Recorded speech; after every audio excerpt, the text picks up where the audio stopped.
Hello, Peter. How are you? I'm very well, thank you. It's nice to be talking with you. I'm really honored and blessed and appreciative for you to take out the time to speak with me and to share some time with our community. Yeah, I'm very influenced by the body of your work in what we do, and I recently saw that animal liberation. There's a new and updated and enhanced edition of that book coming out soon, and when I saw that it says now at the at the end after animal liberation, I was really kind of excited and moved and very passionate and happy to see that because the work with ours of Go Dharmic and the requesting immediate action and something that we should do now. So I wanted to ask you, what does the now mean? Animal liberation. I have a very Right, an old edition there, yes. rugged addition that has Uh, stayed with me a very long time. What does the now mean? well, the publisher added the now to suggest that this is so thoroughly revised and updated, and it's really the first full update in 33 years that it's really a new book. It's not just as somewhat revised and updated with a few figures. It's rewritten completely. There's a lot of new material, a lot of the factual material about what happens to animals in industrialized farming, factory farming, also the research that's done on animals in laboratories. Uh, that's all new. There's new scientific evidence about animals and their nature and what they feel, and to what species that might extend. So that's new. There's a discussion of the contribution that meat eating makes to climate change that wasn't there in the earlier editions either. So yeah, it's really brought fully up to date for uh, 2023 rather than 1975 when it was originally published, or 1990, which was the last proper update and revision. Hmm.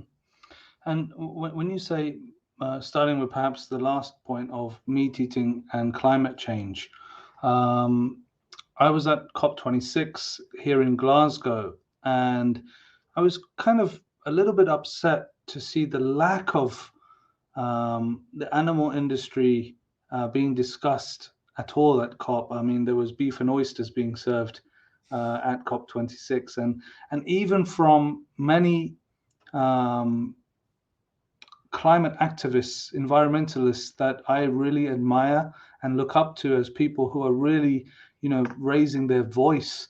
I still feel when it comes to animal welfare, when it comes to the effect of animal meat eating industry on climate change, that is still, for me, very, very underrepresented. What's your thoughts on that? It is underrepresented, but I thought that the situation was getting better, and I'm disappointed to hear that at COP26 they were still serving beef of all products, because that's the one that is most greenhouse gas intensive, and I really think there's no excuse for doing that. And my impression was that some of the big environmental organizations were now aware of this.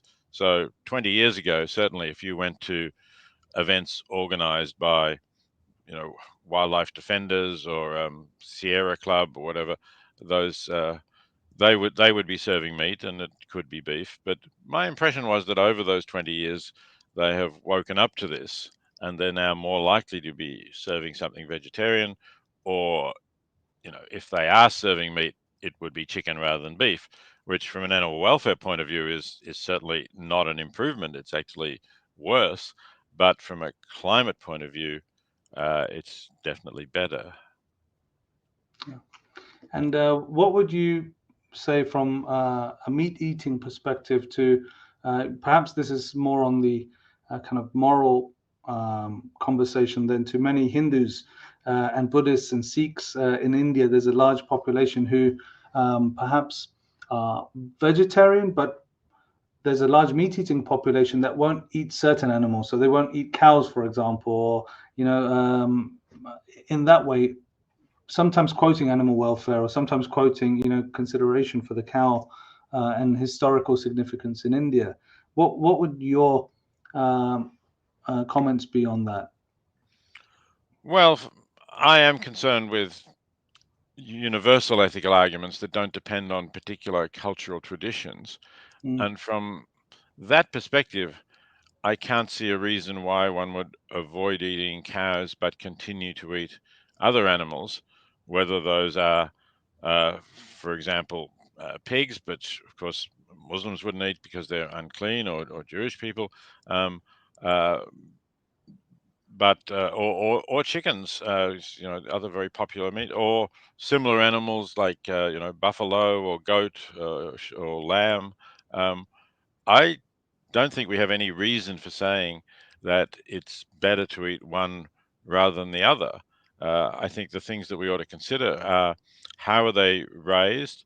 Um, how many of them do we have to raise to feed people? So, in some sense, you could argue that because chickens are small, but each one of them is a sentient being, each one of them is a center of consciousness capable of experiencing pain, um, and because they're small, and because when you raise them in industrialized animal production conditions, you have perhaps 20,000 of them in a single shed.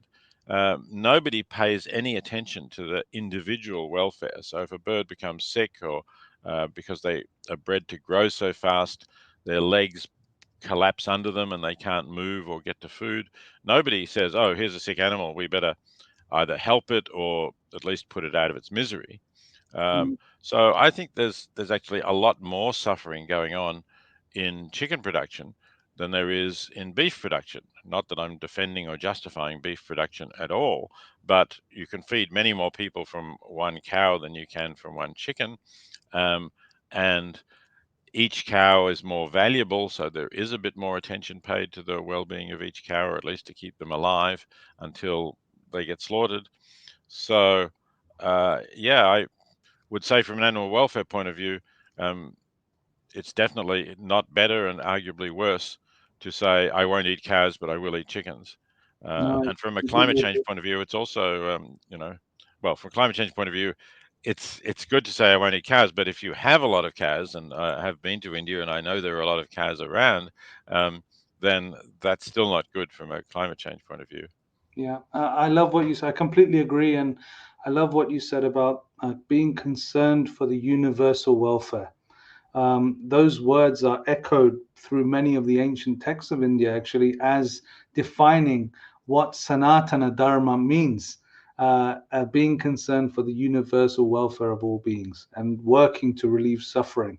These are the kind of definitions or strands that really inspire me and our organization, Go Dharmic, to be able to do the work that we do, is thinking about the suffering of others and how do we relieve that suffering, and that includes all of nature, and being a force for relieving suffering in any way we can. And I believe that, through your writing, through animal liberation, the way that you've impacted so many different people who have then taken that uh, philosophy, the ideas contained within the book, and then applied it in their various different roles, whether it's wildlife preservation, or animal reducing animal industry, or creating new products, or through moral philosophy and education. How do you think this new book, Animal Liberation Now, or the updated version now, how would you like to see it impact society? How do you think we can, as you say, do the most good with this book? I would say read the book, understand the arguments, which are exactly from that perspective that you mentioned about giving equal consideration to the interests of every sentient being, at least similar interests. We have to, of course, consider that different beings have different kinds of interests. That's relevant. But pain is pain, I argue, irrespective of the species of the being that suffers pain. And the fact that the being is not a member of the species Homo sapien is not a reason for thinking that its pain doesn't matter. What we need to look at is how severe is the pain? What is the being suffering? And that's relevant to what the priority is on stopping or avoiding that suffering, but not whether the species is Homo sapien or whether it's a cow or a pig or for that matter, a dog or a cat. So I hope people will read that. They will understand it.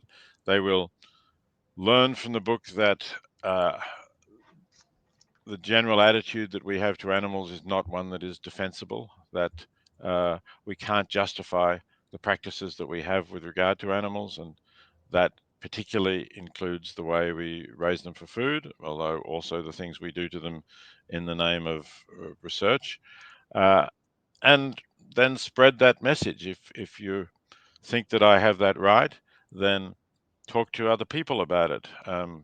Either spread the book or just spread the ideas in the book, so that this starts to have a larger impact in society and influences people in their individual choice of what to eat, but also influences public policy, gets to the government and the elected representatives, and starts to change the way they legislate about animals and what practices are permitted and what practices are not permitted.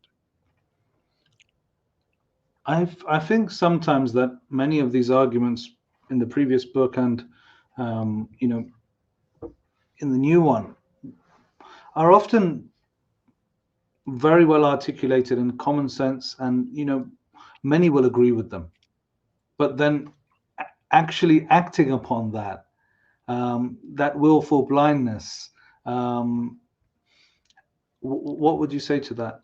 Yes, that's a very frustrating thing, and it has certainly happened to me on many occasions that people have said to me, "I really agree with your arguments that we shouldn't be eating meat, and particularly, let's say, that factory farming is terrible for animals. It's really cruel, and I wish it would stop." But um, they themselves have not given up eating those factory farmed animals. In fact, on one occasion, soon after I came to Princeton University, which is now 24 years ago, and a new colleague actually said something like that to me while she was actually eating some chicken, which was certainly factory farm produced chicken. Um, and I was we were eating at the same restaurant, and the menu did have vegan dishes on it, so there was no need to order a chicken if she agreed with me. I don't know whether it's habit or it's the idea of I'm just one person and I can't make a difference. But of course, we can make a difference if we change and we encourage others to change. Then we do start to have an impact. We've seen other cultural shifts that have changed like that. So I think you have to be part of the change, not Mm. part of the continued cruel practice. And as part of that, what I really um, kind of see as the way forward for us to achieve better progress in passing that is through positivity and hope, and the joy of loving others, or caring about others and expanding our idea of who we are. I think that when people feel that they're part of something that's making a difference together with others, and so there's this kind of wider compassion for the animals that we don't know, the wider feeling of helping people that we don't know, but also the people who are working together to do that, that there's something about that companionship journey of love between people marching together to make the world a better place, that I think is sometimes overlooked within activism. The friendship, and just like the joy I get from speaking with you, for example, and sharing your message with others, that companionship love of creating more love is also very important and impactful, isn't it? It certainly is, and it's yes, it is a joy. It's one of the great things that I've got out of, um, you know, being a vegetarian and joining the animal movement, or helping to really start the modern animal rights movement 50 years ago, um, was that sense of friendship and companionship with other people who held these ideas and who were prepared to act on them. Because when you do that, you become part of a rather special community that isn't just complacent about saying, well, I'm powerless, I can do nothing to improve the world, but actually has a goal of moving the world, and you feel like you're part of a pioneering reformers. You might maybe feel a little bit like, what would it have been like to be part of the campaign for the abolition of the slave trade, Right. with people like William Wilberforce, and in fact, some of those same people who were the leaders of the abolitionist movement against the slave trade went on to found the Society for the Prevention of Cruelty to Animals in England, which later became the Royal Society. Um, because they were concerned about animals, they also had that universal compassion that you're talking about. So yeah, I think this is a wonderful thing that certainly contributes greatly to my sense of living a meaningful life, and having a fulfilling life, to be part of a movement for change that I know is working for a better world. That's beautiful. Yeah. And historically speaking, for me, one of the examples of the application of non-violence was in India's independence history, with people like Mahatma Gandhi, who tried to apply non-violent means to achieving independence for India. I really believe that ahimsa, this idea of non-violence or non-violent action, is important towards the environmental movement. That if we have seek to apply a non-violent methodology in a greater and bigger scheme towards all aspects of environmental action, we can make progress. But I was listening to one of your talks, and I kind of felt that, although we define nonviolence as reducing, like walking a path of less harm, you also wanted us to explore the fact that just reducing harm is not enough. We have to do more to help others to improve their lot and their situation. And I really like that. As an activist who speaks about ahimsa every day, I actually look at ahimsa as a positive force, that we should actually, it's not something that's passive non-violence. Hmm. It has to Right. be active non-violence. What do you think about that? I totally agree that I think it's not enough to say my hands are clean, I haven't inflicted violence on anyone. I mean, that's important, of course, but it's not sufficient, because we do live in a world in which there are people in great need, and there are also people with great abilities to help. But very often, those people with great abilities to help, I'm talking about the billion or more people living in affluent societies, do little or nothing to help the hundreds of millions who are in extreme poverty. And there we're missing an opportunity to do a great deal of good by using some of the abundance that we're fortunate enough to have, some of the excess, you could call it, the what's above and beyond what we really need to survive, and even to have a reasonable level of comfort. We could use some of that to help people in great need through no fault of their own, and improve their lives. And I believe that's what we ought to do. And I don't think we can say that we're living a fully ethical life if we simply say we're not harming others, but we're foregoing all of these opportunities to help others, which we can do relatively easily and with no huge sacrifice to ourselves. Yeah. So just as we're recording this question, we run a humanitarian organization with 10,000 volunteers. There's people who every week give up their time to help others in need. That could be, reducing food poverty, reducing food waste, which is tremendous in the UK as well as in the US. We're huge Yeah. food waste societies, while even within our own countries, people are struggling to feed their children who are going to school hungry, and that exists. So people are really, for me, showing that they're very um, willfully wanting to volunteer their time, their effort, their talent towards reducing suffering. There is an inner calling in many of us to do something to make a difference. Um, in terms of connecting greater personally with animals that are not, um, as easy to relate to perhaps for many who are living in cities. That, like, we have a good connection with dogs, for example, but for example, animals like chickens or cows that they don't have around, just like in India, they would have a much greater connection. How can we increase that, our heart calling towards the animal world, in a greater way? What do you think? Well, firstly, let me just say that I think it's wonderful that you have 10,000 volunteers who are doing this good work to help people. I think that's terrific, and we need to have those voluntary organizations. I'm sure it does a lot of good, and I'm sure it is also good for the people who are actually doing it. In terms of getting people more aware of what we do to animals and how we can avoid doing that, that is certainly the point of animal liberation. And I think there's two different levels at which we can tackle that. One is getting people to see that ethics does include animals, that it's not just about humans. And that's not so difficult because, as you mentioned, a lot of people have companion animals, especially in the more affluent countries.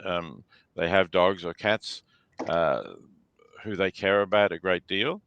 And I certainly know people who've made that shift. There they were, as one of my friends, the animal campaigner Henry Spira, who in the last quarter of the 20th century was a very active campaigner for animals in the United States, and he told me that he got started because a friend of his who was going overseas said, "Will you look after my cat while I'm away?" He'd never had a cat or a dog before, and he became very attached to the cat.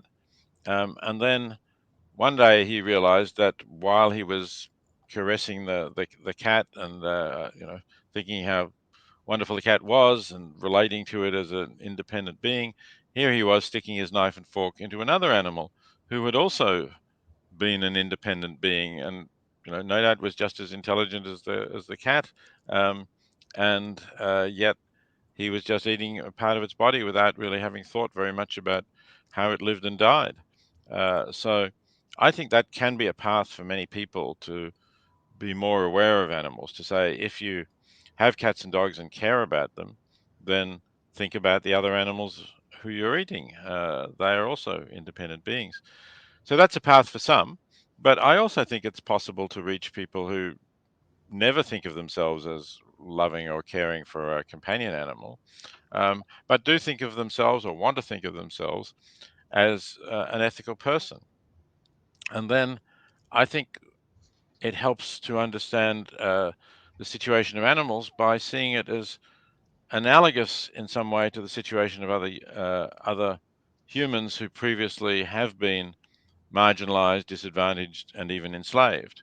And we look at what the dominant groups did in order to enslave Africans, let's say, and we see how they developed an ideology that says we're justified in doing this, and how they interpreted religious texts to show that God had said it was all right to enslave people, different people, and that's exactly what we're doing with animals. We develop an ideology that says that they don't really matter, that they don't count. We refer to the verse in Genesis that says God gave us dominion over them, at least if you're Christian or Jewish. Um, and we also say, again, in those religions, well, they don't have immortal souls. We do. That's another claim that is, at least in Western religions, is commonly made as a justification for saying that they don't really count. Uh, but I don't think there's any real basis for making those claims. And I think that we should see that they are part of a ideology that is propping up our superior position and allowing us to exploit and harm them without feeling bad about it. Yeah, I mean, I'm glad that you brought that up about the verse in Genesis, and I wanted to go into a little bit of detail about that area with you because for the last 15 years or so, I've immersed myself in the study of ancient Hindu texts, Buddhist texts, Jain texts, and exploring the idea of what Dharma means, because when we say go Dharmic, we're making a request to do something. And what you just said about being an ethical person, ultimately, if Dharma philosophically was, the Dharma of sugar is to be sweet, or the Dharma of fire is to produce heat or light, I would consider, from my readings, that the Dharma is somewhat to be humane. Humanity is to be humane. We should be a good human being. And then all of these texts arise, and the various ideas and philosophies arise to try and enable us to become a better human being. And but what's really interesting in the Mahabharata, which is a million word long epic, discussing this idea of Dharma, is really very beautiful. It ultimately says that, a couple of things: that Dharma is hidden in the cave of our hearts, and there's no one rule or one text that's going to be able to give you that Dharma. You're going to have to think about, like in the Bhagavad Gita, which is a part of the Mahabharata. It says, study all of this, think about this very carefully, and then decide and deliberate on what the right course of action is to do for you now. So I remember you said something about uh, the Pope's comments when he said something about the environment, last year when he made that statement, and he referenced Genesis, and I think you picked it up, didn't you? That he was referencing that he's actually going beyond that statement. What was that statement? I can't remember it from the top of my head, but I remember you mentioning it. Yes, it was the recent encyclical that he wrote about the environment, essentially, and about our relationship to nature. And what was important in that step was that there has been a tradition in the Catholic Church that goes a very long way back. Really, it goes back at least to Augustine, or perhaps even to Paul, that uh, God doesn't care about animals. Paul, for example, there's a Jewish law that talks about resting your oxen. Not only should you rest on the Sabbath, but your oxen should rest. And Paul says, sort of scornfully, does God care for oxen? That law was made just for your sake, for the human sake. And then Augustine, who's also very early, an influential church father, about the 5th century. Um, there's this passage in the gospel where Jesus causes some devils to go out of a man, but he makes them go into a herd of pigs, and the pigs then rush down the slope and drown themselves in the sea there. So um, Augustine says, well, why did Jesus do this? Why did he drown the pigs? Because after all, if he has the power to make devils go out of a man, he could just make them disappear. He doesn't have to put them into pigs. And Augustine said, Jesus did it to show us that we have no duties to animals, which is really quite a shocking thought. And then Aquinas in the 13th century took up that idea, quotes Augustine, and says, again, we have no duties to animals. There are no sins that we can commit to animals, at least as far as their effects on animals are concerned. So that had been the teachings of the Roman Catholic Church for many centuries, for 1,500 years. So when Francis rejected that interpretation of the Dominion verse and said, rather, God is entrusting nature and animals to us. He's not giving us power over them and saying it doesn't matter what you do with that power. It's more like a stewardship that, somebody leaves something with you um, and says, look after this for me. So that is, and I'm not saying that no other thinkers had suggested that. Certainly they had before Francis, but for somebody with the authority of the Pope Right. in the Catholic Church to say that was a significant step, and I hope that it is a source of hope that all religions will eventually accept, as you say, as some of the uh, Indian thinkers have, whether Buddhist or Jain or in the Mahabharata. They will all come to accept the idea of a concern for all beings capable of suffering, and I think that is the right ethical position. Yeah, and I think there's always going to be some level of suffering, isn't there, that we're causing? But that's not an excuse to not reduce it or not work to reduce more of it. I think that's a very easy argument for a lot of people to say that, look, every time I open my mouth, some living beings do pass away.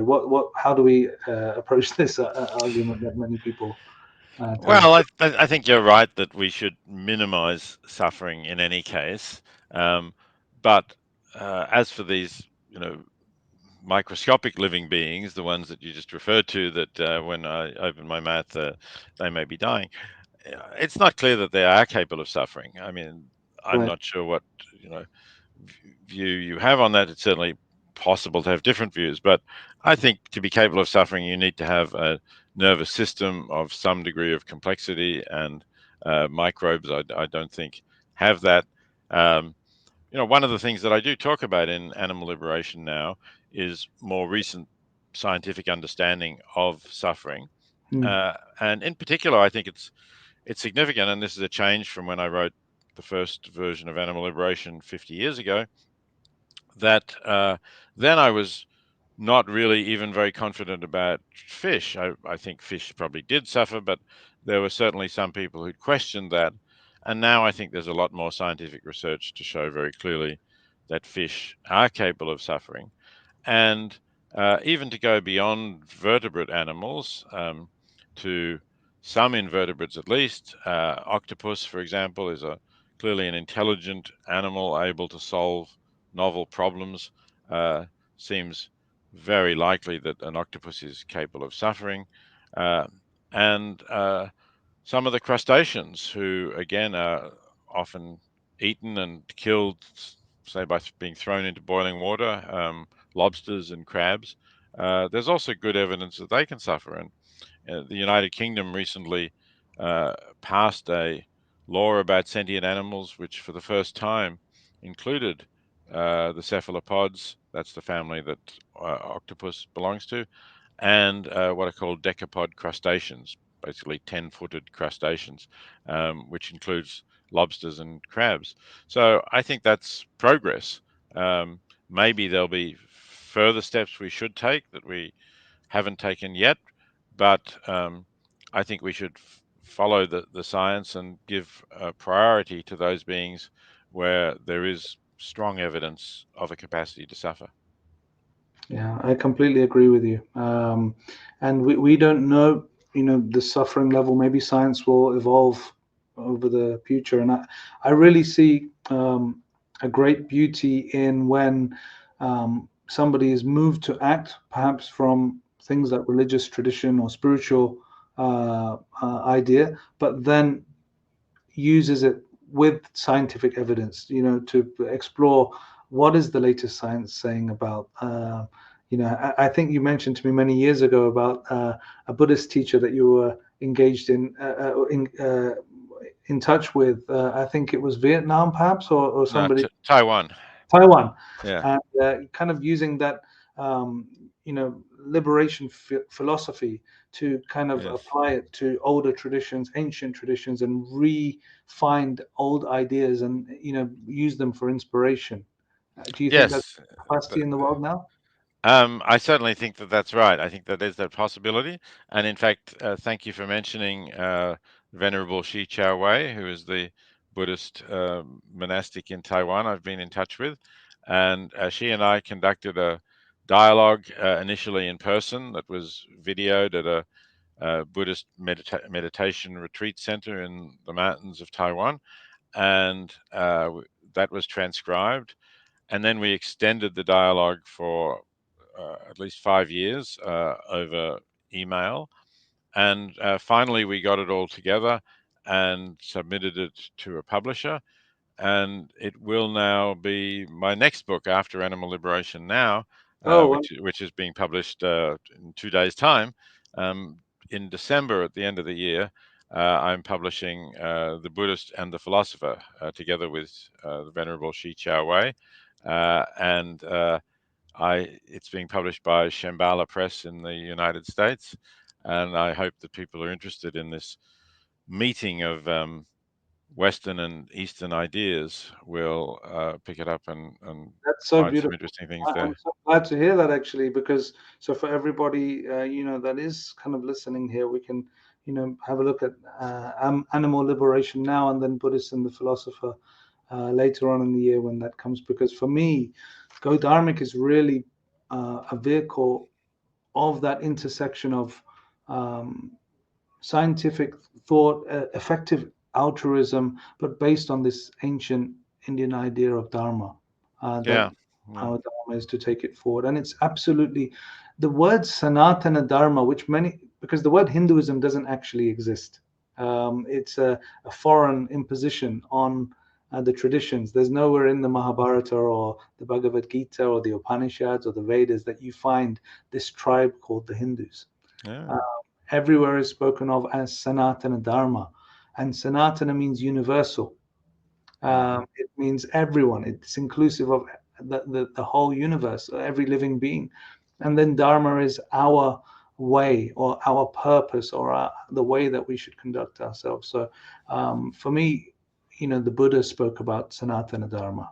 The Jain Tirthankara spoke about Sanatana Dharma, and the Hindu saints and sages of old also spoke about these various ideas. And I really believe, you know, we can take what inspires us by using our hearts and our minds to evolve better way. Not just looking at the books and saying we have to follow these rules. That's quite dangerous, isn't it? When we just have somebody said this and therefore we should follow it. I think you're really asking people to contemplate and think about these ideas deeply. Yes, absolutely. Obviously, we should be looking at ancient wisdom as well as recent discussions of ethical questions. But in the end, we want to make up our own minds. We want to be prepared to be critical of things that might be widely held. As with, at least in the West, meat eating is still widely accepted. But I think we need to really ask ourselves tough questions about, do people believe this because they find it convenient or because they don't want to change what they eat? Or is it really a well thought out position that is defensible? Mm, And I think with many practices, and we've talked about some of them, like the way we raise animals or the way we don't help people in need in extreme poverty. Um, there's a certain element of self-interest and apathy about others that underlies this, and I think we shouldn't be satisfied with that. mm. So I'm very inspired by and a great saint called Neem Karoli Baba. Have you ever heard of his name, Neem Karoli? No, I haven't heard that name. There was a Please tell Harvard me. professor called Ram Dass. Have you heard of him? Ah, yes, I've heard of Ram Dass. Yes. Richard He- Alpert, his name was previous. yes, right. Ram Dass went to, well, he said at Harvard, we're trying to teach psychology, but we're all just neurotic as each other. And Right. he says, although we're kind of, teaching it in the books, living and breathing it and actually being that way was something different. This was his feeling about human potential, about who we can be. And when he met Neem Karoli Baba, he said he came in touch with someone who he felt was embodying universal love in a very Uh, different way. Right, actually, okay. So I know the bit in Ram Dass's writing where he meets this sage and feels this spiritual difference. I did not connect with the name. I don't remember whether he actually names him in the writing I read, but the name didn't stick. But I do remember the encounter, which moved him so much, and that he felt that this person somehow just knew something Mm. about the world that he did not know. Yeah, and one of the things Neem Karoli stood for was unconditional love.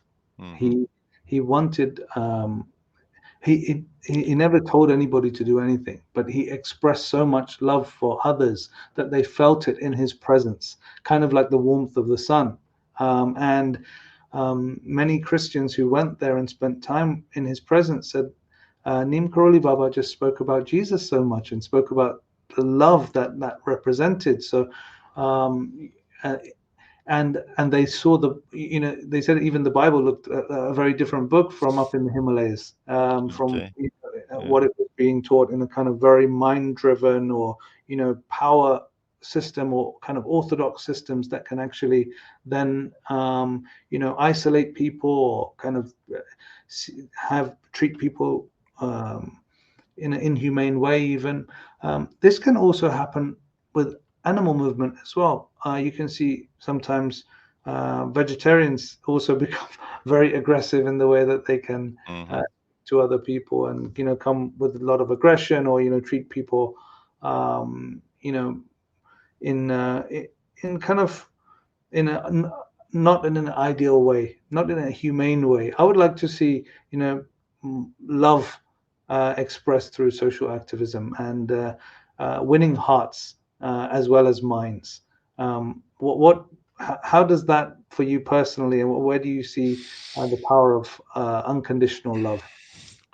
Well, you have to help me here because I do have some problems with unconditional love. I can't see how one could love Adolf Hitler, or to move to the present time, I don't see how one could love Vladimir Putin when we know how that he is inflicting such violence on the people of Ukraine just in order to satisfy ambitions to be like Peter the Great or someone, and be known as having restored Russia's to the great glory and territorial extent of the Tsars or of the Soviet Union.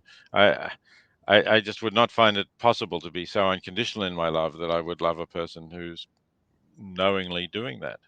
Yeah, yeah, that's a very difficult point that you raise. And I was on the borders of Ukraine um, for the when the war set off, and every day there was 30,000 elderly people, women, children. Without the men, of course, they were left behind to fight.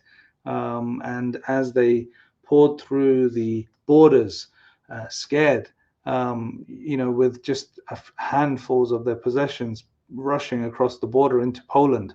Um, and I felt this very same feeling that you expressed, that how can you express that love, um, and perhaps for me it's not directing it as an individual, or giving it to anybody in that way. For me, it's trying to be that love yourself, and to be present as much in that space. Without When we create a space of love, we can it's kind of like creating positivity or light for plants. My feeling is that if we go deep into hatred, then we all go into the shade and wither away, and all kind of be a darker and a less happy, joyful place. So from within the tradition, my understanding is that we are beings that have deep within us the capacity for great love, the capacity for goodness. Although we do step into shade often, and people will stay there for a long time and do other things. That belief is a driving point, at least for me, to say that there is reason to try and be in the presence, or become as loving as possible, to be able to feel and relieve suffering wherever we can. At least this is the idea. Of course, I'm chanting love, love. Around us meditation, which you taught me, was loving awareness. Right. I am loving awareness. I am loving awareness. And we would constantly recite and chant that word. But then you're driving on the motorway and somebody cuts you up very fast. That loving awareness can turn into something else very quickly. So I think it's a work in progress to be able to strengthen the muscles of the capacity to do good as well. Yes, I mean, I certainly agree with you that hatred can be an extremely destructive emotion, for yourself, and for others who are affected by it. I I try not to feel individual hatred, even for some of the people like Putin, but uh, I also think that I'm perhaps not as focused on that feeling of love in those cases. If you like, that maybe for love for me is a more specific emotion, and I think rather of uh, I could talk about compassion. I think that's a term that Buddhists use a lot. That I'm aware of the suffering of others, and I feel compassion with those who are suffering, and am moved to try to end that suffering or reduce it as far as it is within my power to do so. And I think that's, that notion of compassion is one that is certainly compatible with the idea that reason is playing a role in this idea of a universal ethic. Because when I Mm. try to work out the foundations of ethics as a philosopher, and as someone who's working within a Western tradition, I do think that reason plays a role. I think it enables us to see that we are one among others, and it enables us to take, and this is really relates to what you were just saying earlier about the Mahabharata, it enables us to take this universal position in which we perhaps detach ourselves from our own self and our own interests, and we see that others are like us, that they also are centers of consciousness who don't want to suffer, who want to be fulfilled, who want to be close to their people that they love. And, you just mentioned the refugees in Ukraine who had to be separated from the men who had to fight. And so we recognize that need, and we recognize that we should respond to it.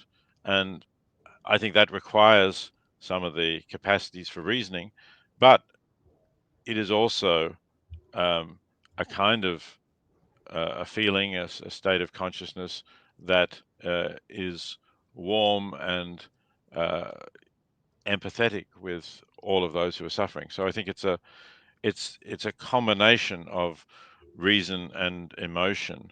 It's Mm, not just one or the other. I agree. Yeah, Yeah. and I think that's, hatred can very often be just a compelling emotion. So can things like jealousy, anger, um, and I think we need to be more thoughtful about whether we should allow these feelings to have sort of free reign and to take us over, or rather we should look at them from that more detached point of view and say, is this really a good thing?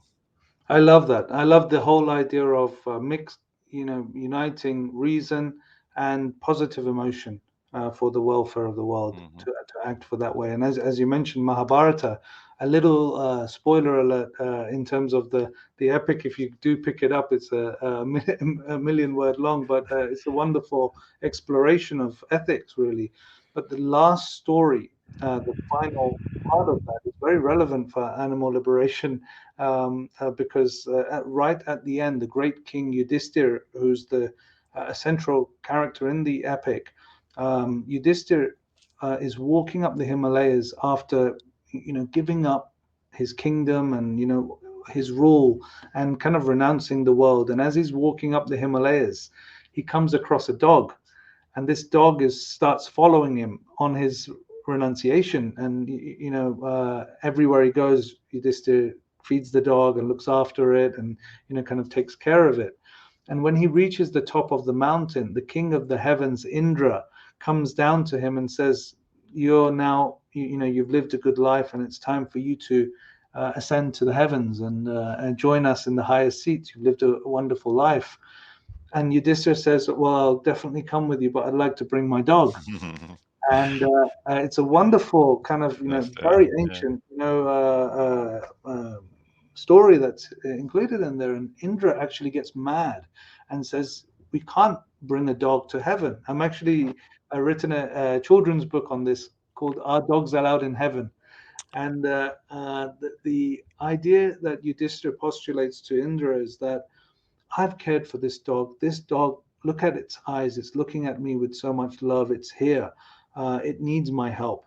I can make a difference to this dog's life. It won't survive if I leave it here in the mountains.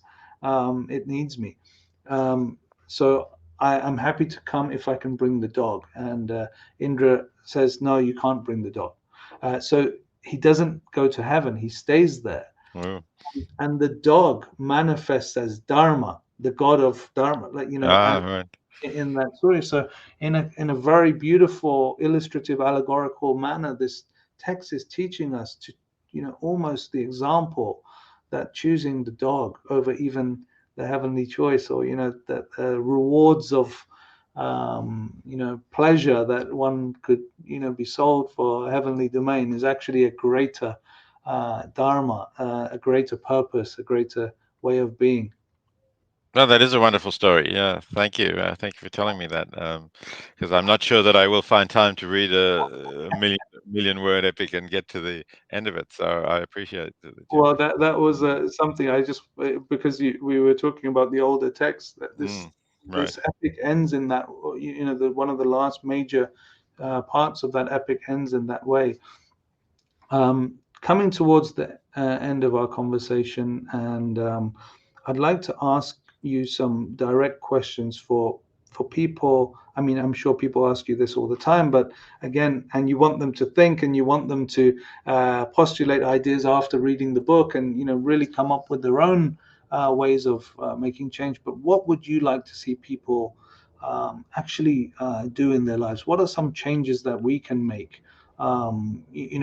Towards becoming an ethical, more dharmic human being in the world, universally responsible human being.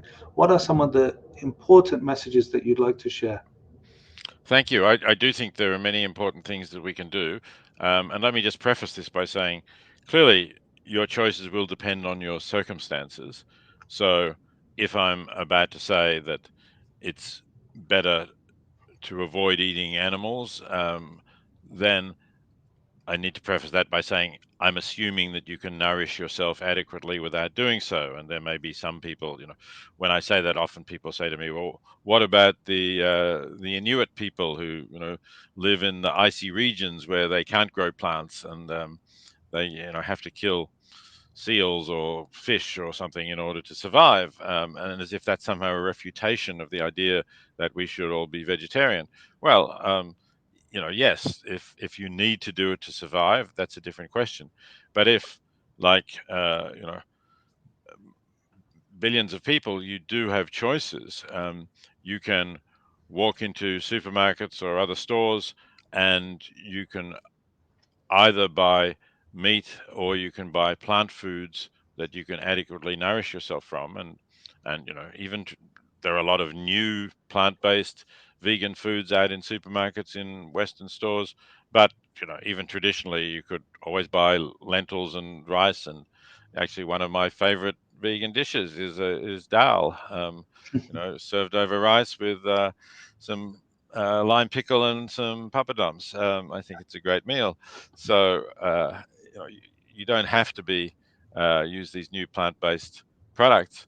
Uh, but I think to avoid eating meat is really a contribution to a better world, as we've been saying, both in terms of reducing animal suffering and in terms of reducing your greenhouse gas emissions, which is really important for preventing disastrous climate change. So that's one aspect of it. The other thing, and again, this applies to people who are not struggling to feed themselves and their family, but have more than enough, who buy things that they don't really need. My simplest example of that is, do you buy some soft drinks when you could drink water without paying anything for it? When the water is safe to drink in your region, um, then you don't even need to buy bottled water. So if you are buying bottled water when the water is safe to drink, or if you're, at the other extreme, you're buying, uh, you're changing your phone every time a new iPhone comes out, you want to update and get the latest one, or you're buying expensive cars, or those mechanical watches that people pay thousands of dollars for that don't keep the time any better than a cheap electronic watch. If you're in that category, think about those expenditures and think about how much good you could do with the money that you're spending on something that you don't need. And wouldn't you perhaps be more fulfilled by knowing that instead of buying one of those unnecessary items, you had saved the life of a stranger somewhere elsewhere in the world by perhaps contributing to an organization that was providing bed nets to prevent children dying from malaria? So I think that's an easy thing to do. And there is a new movement called effective altruism that is promoting that.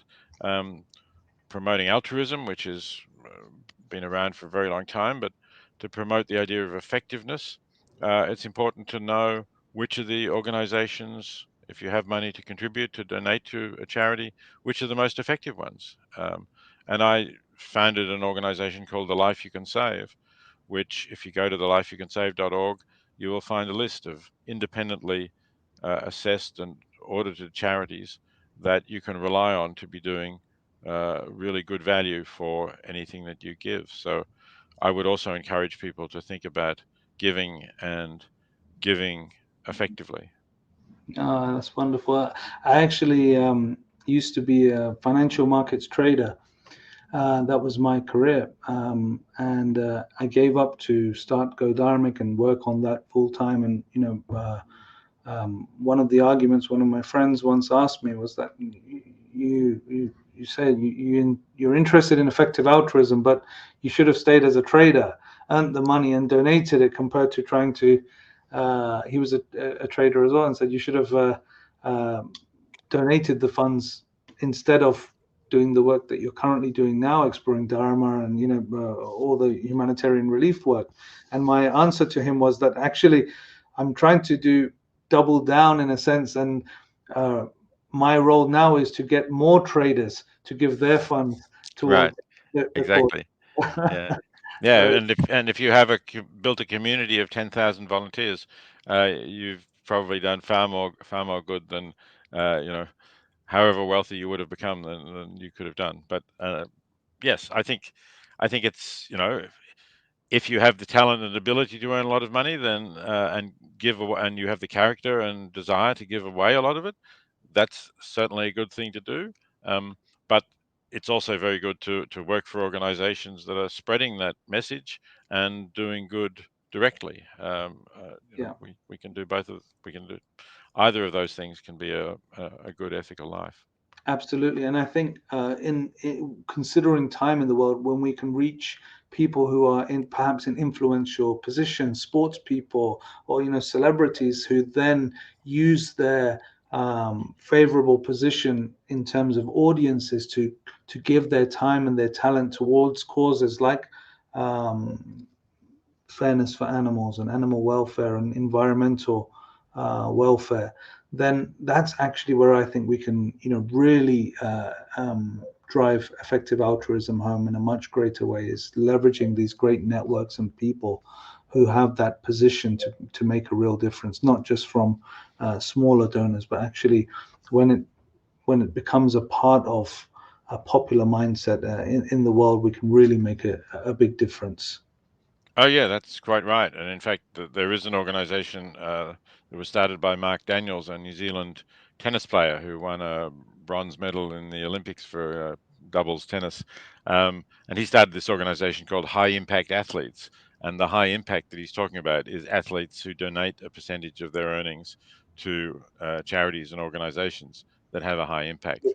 So if you know any successful athletes, tell them about High Impact Athletes and Yeah, get them oh, get them to most join. definitely. And I'd just finally like to share that, Go Dharmic has been very inspired by, the messages that you've been sharing throughout your lifetime. And what I've personally tried to encourage people to do is, be inspired by ancient tradition, understand the value of compassion, love, service, animal welfare, peace that we're trying to promote, but actually do it in a way that is considering effective altruism, is mindful of, evolving science that can give us more awareness and evolve our understanding of what it means to be a dharmic, ethical human being in today's world. So, I just want to say thank you for that from the bottom of my heart. And we're all looking forward to reading in a few days Animal Liberation Now. And uh, if we have some time in London, then we can have some dal together with some would Okay, be great. also wonderful. I hope So that's possible. thank you very much. Thank you very much for what you've just said, and thank you also for making all of those who listen to this aware of the new book, Animal Liberation Now, and of the fact that I'll be speaking publicly about these things in London on June the 4th. And if you go to thinkinc.live/singer, you will be able to find all about it, about that event.